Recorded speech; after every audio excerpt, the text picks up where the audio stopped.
नमस्कार दोस्तों, क्या आप जानते हैं टीएनसी किसे कहते हैं और इसका काम क्या है भारतीय रेलवे में।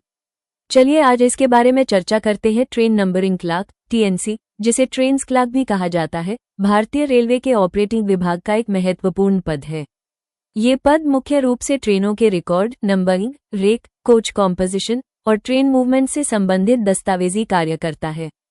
मुख्य कार्य ड्यूटीज 1.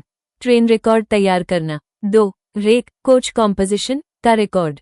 3. ट्रेन नंबरिंग और डेटा एंट्री कार्य मुख्यतः ऑफिस आधारित होता है, हालांकि कुछ स्टेशनों पर फील्ड ड्यूटी भी हो सकती है।